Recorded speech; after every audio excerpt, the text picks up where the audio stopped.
Hi, and welcome back to Hot Topics. I'll be your host today, and I'm Danielle Apgar.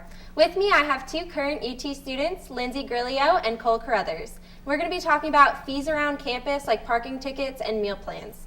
So to start off, have you guys gotten any parking tickets? I haven't, but he has a few times. I've gotten 6 over the past year and a half, so it's been an eventful 3 semesters for me. Now, were you at fault with these, or was this just UT and there's some way you can appeal them? I was at fault according to their rules, but some of their rules are a tad bit ridiculous. Between the hours of 3 a.m. and 6 a.m., commuters, there's no place on campus you can park, so if you're wanting to spend the night somewhere, then you can't. Okay. Now, is there a way that you can appeal these tickets? Because I know there's nowhere that commuters technically can be during those times. So how do you go about appealing a ticket? I appealed my ticket that time, and the response back from them was that you have to find a spot on the street because commuters are not allowed to stay overnight in UT lots. Oh, wow. So for those late night library runs, I guess that's not going to be very good for some commuters. Now, what do you guys think about your meal plans currently? You both have flex, and I know that sophomores and upperclassmen are required to have that if they don't pick another meal plan. What do you think about that? I mean, I think it's kind of ridiculous that you're forced to buy one, but I guess in the long run it's helpful that you have that money for when you are on campus if you don't want to have food, like you don't want to bring it with you or anything like that, or buy it on the strip. So, Cole, what do you think? Well, like she said, it's a good idea to have that money, and you do get it back at the end of the year if you don't use it. It's been convenient for me since I'm on campus quite a bit, but I don't have to have a meal plan or. Okay. Do you guys have a meal plan that you prefer over flex, or anything that it you all can works use the a little same, more? I guess. Okay. Now I know All Star you can use off campus. Oh, Have yeah, you tried All Star at all? Yeah, like last year my flex, I guess, ran over, and so I had some money, and then so I could go to like Bricks or Panera, places like that. So that's pretty cool that like you can use it at those places, but I hate that it's limited to only the All-Star money. Like it should be flex all around you can use there, I feel like. Mm-hmm.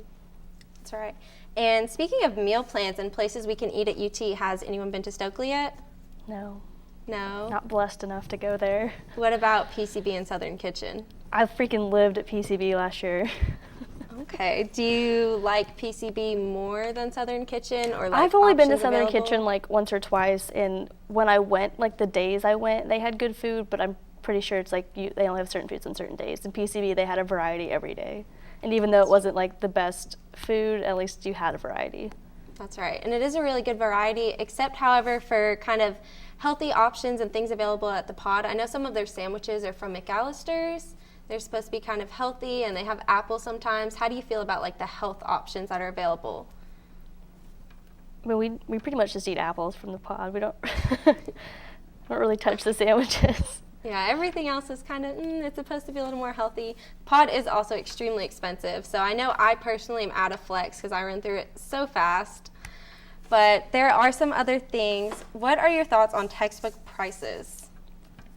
I think it's ridiculous how expensive they are considering we don't even use them and considering most of them are outdated anyway. Have you tried to sell your textbook back to? Yeah, I'll try and sell a textbook back at the end of the year and I'll get $6 when I paid $150, which is ridiculous. Mm-hmm. Do you sell them back to UT or beat the bookstore? I've tried UT, and if they'll only offer me so much, then I'll take it somewhere else. Okay. Now, what about access codes? Access codes, there's no used option, so you always have to buy a new code, and it's always really pricey for more than what you're really getting.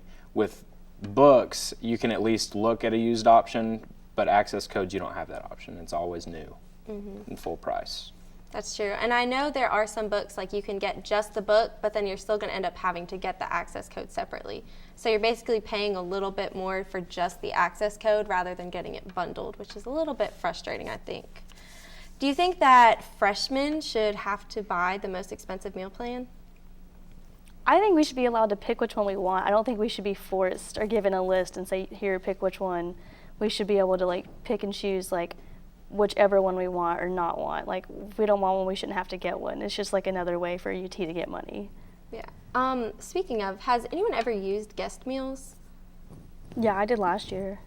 Do you use them on yourself, or do you actually use them Well, on like, guests? yeah, like when like I would have friends in town or whoever, we would go to PCB and I would like guest swipe them in. So, like, that was helpful. Like, I guess at the times people who didn't go here could come, but it's just, I don't know, it's just, you're paying for it either way.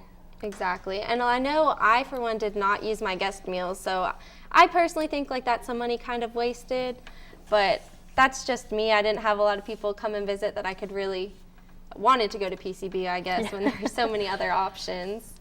What about alternative options? And I know there's a lot of Starbucks on campus. There's 2 Einsteins. Do you think UT should add like a bigger variety of food sources, or? Yeah, I think like there's 2 Einsteins, a bunch of Starbucks, 2 Chick-fil-A, like 2 Pandas. Like, they should branch out and try like different types of foods, because I mean, I like the options we have, but like you get tired of it after a while. Definitely, yeah. I know I, for one, ate Cane's a lot my freshman year, and that really did not help me, benefit me, but that's just because my dorm was the closest.